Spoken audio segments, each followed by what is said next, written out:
Hi, this is Mashnu, and I would like to show you one of my own games. I played this one yesterday, and this game actually shows the consequences of not being very sharp during the game, not being mentally fit. And I was tired and I couldn't concentrate. I noticed that I wasn't able to calculate accurately the variations in the game. And I'm sure that this happens to all of us, and it's so important to be mentally fit, to have good sleep the night before, rest, and think only of chess during the game. And I tried to do this, but somehow my brains were tired, and well, the result was that I was repeatedly surprised by my opponent's moves. And this is a sign, actually, when this happens, when in a game you are constantly surprised by the good moves that your opponent makes. It means that you are not well concentrated yourself, and that's what happened to me. But well, let me show you the game. d4, g6, c4, d6. So this starts like the I'm sorry, like the modern defense with g6 and d6, and then it gets the characteristics of a King's Indian. After e5, I played f4 because I always play the 4 pawns attacking against the King's Indian, so this looked well to me. He took on d4, I took with the bishop, and then he played knight to f6. So we have a kind of similar position like we see in the King's Indian defense. I played knight to f3 here, and at this point I was content with my position. I'm controlling the center, my pieces are well developed. Now I need to finish the development and castle, and then see if there are any options of playing later e5 or f5, things like that. My opponent castled here, and I played bishop to d3. In fact, queen to c2 would have been a better idea, with the idea of castling queenside as soon as possible. So I made, actually this was, I think, well, it's not a big mistake, but a slight mistake, playing bishop d3 instead of queen to c2. Queen to c2 is much better. Then after castling queenside, let's say here queen to e7 falls, to have more pressure on the e4 pawn, I can castle queenside here, and then my king will be safe. I'll have options of attacking on the king side, advancing the pawns on the king side, and this looks simply well to me. If he plays, by the way, bishop to h6 to attack f4, then I simply play g3, and white has a good position here. In the game I didn't play queen to c2, I played bishop to d3. Now still not nothing terrible. He continued with knight to h5. This was the first surprise. I didn't even consider this move because I thought he's not going to trade this dark square bishop. I took the bishop on g7 and he took back with the king. Now my f4 pawn is attacked, and I decided to play queen to d2 to be able to castle queenside and defend this pawn. And now he came again with a move, with a threat, knight to c5. You see, here I was thinking that he would play perhaps rook to e8 to have his rook on this e-file. He played knight to c5, and he's threatening to take on d3 and then take my pawn on f4, because after knight takes bishop, queen takes bishop, knight takes pawn. So I moved my bishop to c2, and perhaps I should have played g3 immediately, defending, supporting f4 more. I'm not sure. Bishop to c2. Well, it looked like a very normal move, bishop to c2. And now the second move that surprised me came, and that was the move f5. And this is a move that actually shouldn't surprise me, because it's so logical for black to play this. but somehow I didn't see it coming, and I started calculating different variations about queen to d4 check, and what about e5, and what about castling queenside or playing g3, all these ideas, and I just couldn't order my thoughts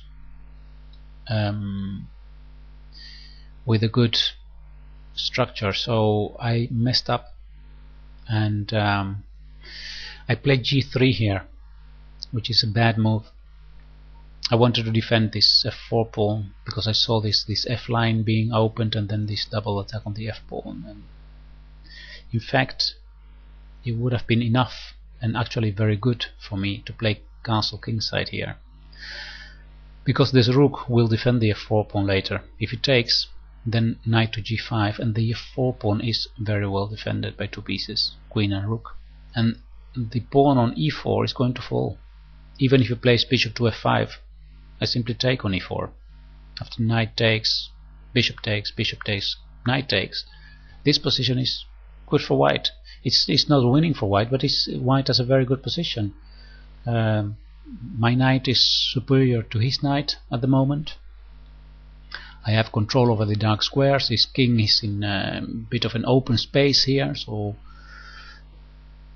a check on d4 is interesting. So this looks good, and somehow I just didn't realize that this was so simple. Simply to castle kingside here was enough. The game continued with g3, and here he took with knight. Knight takes e4. Black has suddenly the advantage. I took the knight with my bishop.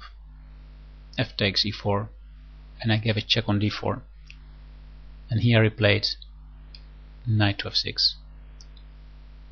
Problems for white. I mean, I cannot take on e4 because then there is a rook to e8, and my knight gets into trouble.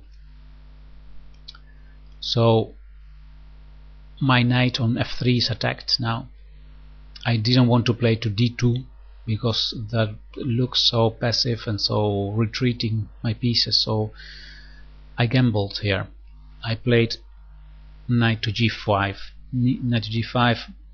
with the idea of taking on e4 or castling queenside and taking on e4, but in fact I have no time, and my opponent did here a move once again that I didn't see, because my idea was that after I castle queenside, my rook will be on d1, so he is not able to play the c pawn to c6, for example, because then I take on d6.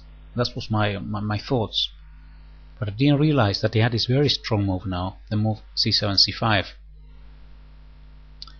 I had expected that he would play rook e8, and then I wanted to castle queenside. This was what I had calculated, and a few moves further, and it looked well for me. But immediate c5 is crushing, because my queen now must leave this diagonal towards the black king. He's controlling now these dark squares, so his position becomes stronger and stronger. I went to d2 with my queen, and now he played h6, trapping my knight. Well, what to do? I thought about playing h4 and about playing castling queenside, castling kingside.